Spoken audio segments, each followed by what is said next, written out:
First responders say they want people to stop posting pictures of emergencies to social media. We'll explain why they're upset. A hole opens up on a Lexington road. We'll tell you how long it took to get it fixed. And a group of former Wildcats bring a new coffee spot to the UK campus. Tracking, alerting, protecting. This is WKYT News at 4:30. Good afternoon. Sam, Dick, and Jennifer Palumbo reporting. First responders are saying that social media is making their jobs more difficult. Pulaski County officials say the problem comes when people post before investigators have had a chance to notify family members. WKYT's Phil Pendleton shows us the trouble it can cause in our top story at 4:30. Police tell me the combination of the camera and a Facebook app or other social media has caused a number of problems that they're dealing with when they try to respond to an accident scene. A case in point was on July 28th when public safety officials say relatives of those killed in this crash on Kentucky 80 and 461 learned of the tragedy from Facebook instead of the coroner. It used to just be rubbernecking was the problem, but now officials say people are snapping photos while they drive past crash scenes, sometimes posting those photos before police or EMS even arrive at the scene. Sometimes that results in emotionally charged people showing up at the crash or crime scenes. Our emergency personnel, have a tough enough job dealing with the injured people, not compounding the issue with family members coming on scene and so forth. And police tell me that they do have a number of solutions to these problems, one of which could result in you being asked to testify in a court of law. We'll get more into that coming up a little bit later on, but for now in Pulaski County, Phil Pendleton, WKYT. Officials say some people also don't realize the photos they're taking and posting could contain graphic or disturbing images. We have an evening of wet weather ahead of us. That's what it sounds like. Could mean some heavy rain, maybe some storms too. WKYT Chief Meteorologist Chris Bailey's tracking it on the First Alert Defender. Yeah, farther south and southeast that you go, the heavier those raindrops so far today, and that should be the trend that carries us into the evening as well. A little gloomy out there no matter where we look, and those temperatures are being held in check. Look at Corbin, 70 degrees right now, 76 Frankfort, into Richmond and Lexington with some lighter rains. We've had some heavier downpours, though, into parts of southern Kentucky. What Defender is tracking now is some general run-of-the-mill light raindrops here across the I-64 corridor, Winchester to Moorhead. A sprinkle or two left over for most of the Lexington metro. Farther south that we go, though, along Interstate 75, you get down toward the Berea area, Broadhead, into Mount Vernon. Rains begin to pick up a little bit, and over toward McKean to Jackson County. That extends back to the west and southwest toward Columbia, into Adair County, and parts of the Russell Springs area. Southeastern Kentucky, Corbin on our cam had a wet road, but mainly dry conditions. You've got heavier rains to your north and into your east as well. Thunderstorms now trying to flare up here from Whitesburg back into parts of Jackson. The overall flow will continue to bring some moisture in here from south to north as we go through the evening. So the wet weather overall is returning. I've got a couple of fall cold fronts showing up in the 7-day forecast, guys. Each of those fronts will up the storm chances and decrease the temperatures. 7-day forecast here in less than 10 minutes. Part of a Lexington road had to close today because of a large hole in the road. It happened on East 7th Street near Lancaster Avenue. The hole measured about 1 foot by 1.5 feet. The city just told us it was caused by a collapsed manhole or a collapsed pipe.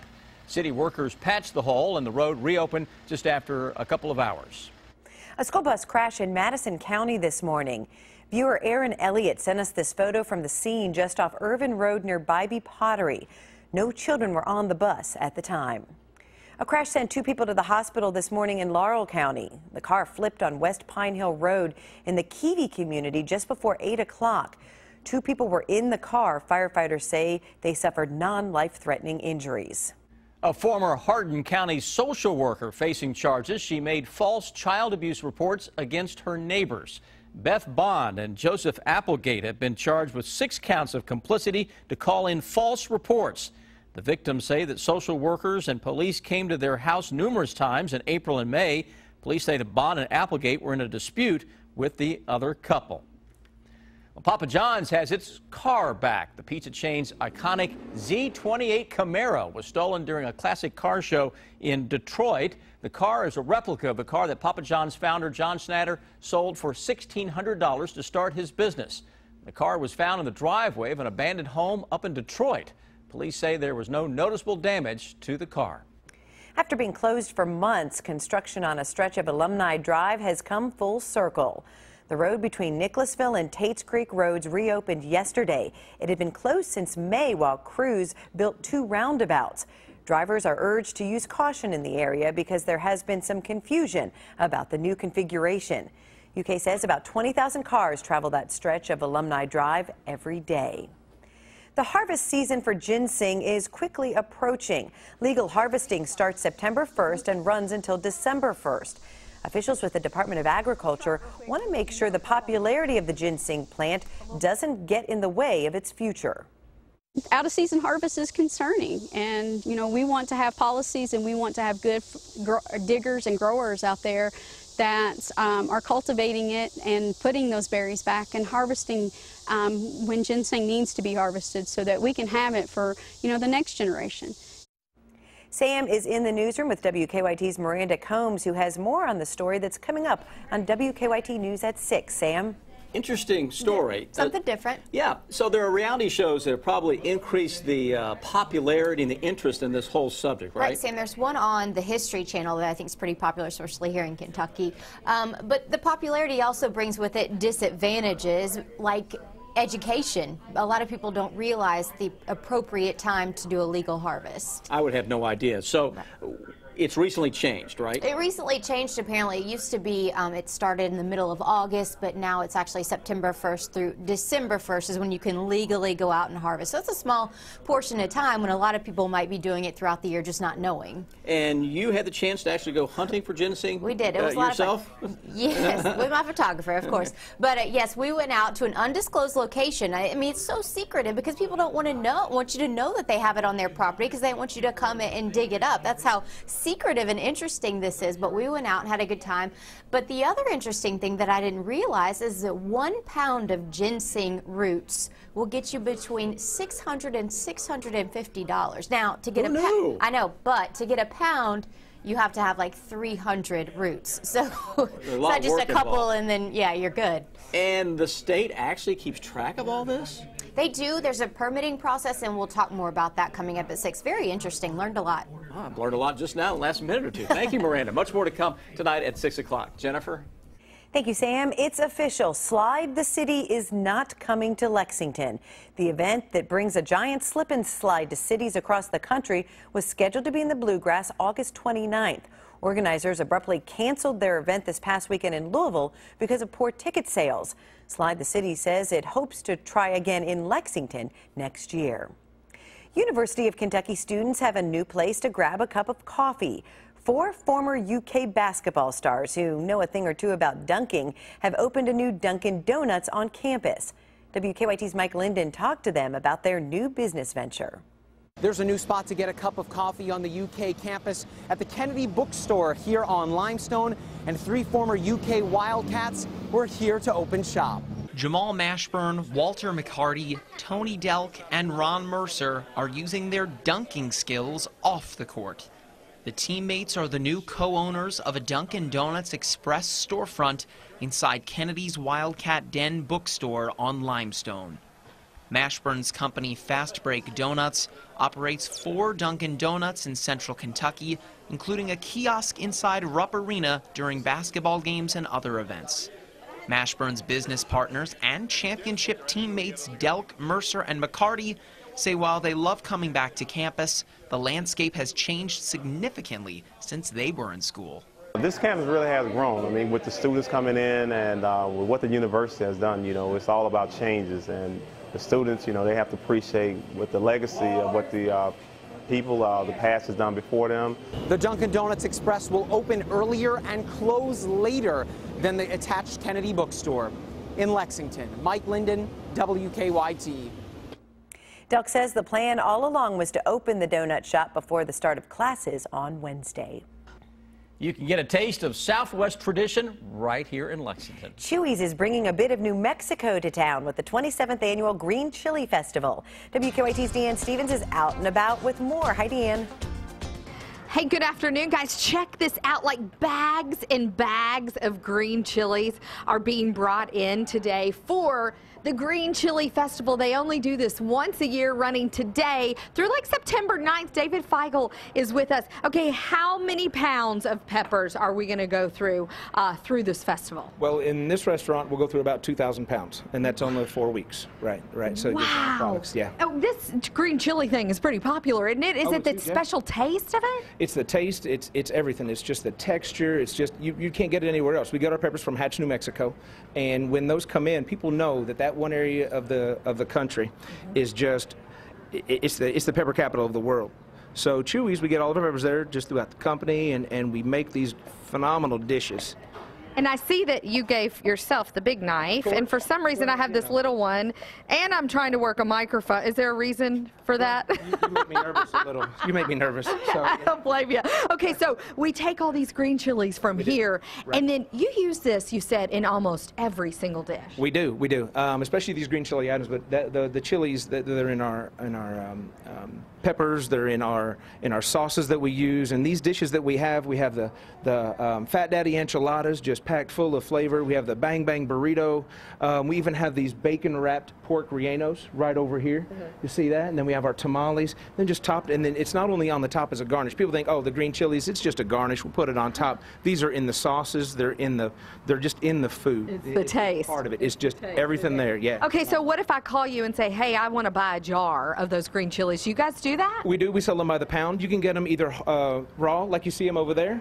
You can get them roasted, the whole roasted ones, like I was cutting, and then you can just get them diced. We'll sell them each by the pound, however you want it. Now, of course, they're different prices. They're ranging from $2.25 to $4.50 a pound. So it's really awesome. So we are celebrating the Green Chili with the Green Chili Fest happening here at Chili's, as we mentioned, running today through September 9th. And when you come to celebrate the Green Chili, you got to have something to drink, right? You get the big one. I'll take the small one. Oh, he gives me the big one on this one. He knows what I can handle. Not the knife, but the drink. Come on out and celebrate. I'm Deanne Stevens, out and about at Chuy's. All right, thank you, Deanne. Straight Outta Compton smashed opening weekend expectations at the box office. The biopic about legendary rap group NWA took the top spot. It earned an astonishing $56 million in its debut. Last week's #1 movie, Mission Impossible: Rogue Nation, dropping to second, bringing in another $17 million. The adaptation of the 1960s television series The Man from U.N.C.L.E. opened in third with $13.5 million in ticket sales. The week is off to a soggy start. That's what, and going to be soggier as we get into the week, right? Chris, more rain ahead? Yeah, we got a big cold front on the way, guys, later this week. And ahead of that, you're going to get rounds of showers and thunderstorms that will continue to flare up, especially Wednesday, right along that front. Temperatures out there this afternoon really not bad at all. 70 into Corbin, most areas into the low and mid 70s. A lot of clouds, though, mainly in the northern parts of the area. You're talking about some nuisance raindrops that are showing up across the Lexington metro. A little heavier into eastern Kentucky now, where we started out the day with some more sun. We actually had the warmest air of the entire state today. But again, we're watching some of those thunderstorms that are going up. Heaviest downpours as of now from Jackson County and points southwest toward Lake Cumberland. Some areas down here picking up a good quarter to a half inch of rain, at least on a local scale. That's a sign of things to come, with more showers and storms as the week wears on. Thank you, Chris. Let's get a check of traffic in the area. The right lane on the outer loop of New Circle is blocked from Harrodsburg Road and Nicholasville Road because of a vehicle fire. And there's still a crash on the inner loop of New Circle at Versailles Road. Also a crash outbound Nicholasville at Shady Lane. To become a WKYT Live driver and download the Waze app, go to WKYT.com. Under the News tab, click on Traffic for more information. Getting your children out of bed for school can be a challenge, right? You know yes, that? Oh, yours are perfect, though. But one mom had a wake-up call that her child could not ignore. It's the video that will have you talking. Take a look at this.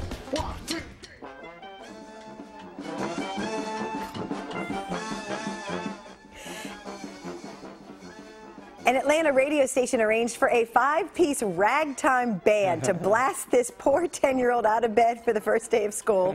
Her mother says she's practically had to drag her out of bed last year, but we're guessing thanks to this that will not happen again. You do not have to do that, do you? No, I don't. It's not that bad. If you have a cat or a dog door, you don't expect to see this coming in. A bear poked its head through one such door in Idaho. The homeowner says he wasn't scared because he knew the bear couldn't fit through it. It is not his first visit, though, from bears. Earlier this month, one pushed open a sliding glass door and came inside to enjoy brownie mix, a candy bar, and a can of Pepsi. A group of them also climbed onto the second-floor terrace back in May. That would freak me out. Yes, that would. I'm sorry. Well, an unwanted customer slithered into this Tennessee Home Depot. Employees heard some rustling and found this timber rattlesnake. They had to call in the experts to get out the snake and out of the store. They're highly venomous, and they are deadly. He did not like being picked up. He was very agitated. The Wildlife Resource Agency says it's rare for a shy snake like this to end up inside a business. Oh, he's not happy. No, not at all. All right. Much more to come now on WKYT at 5 o'clock.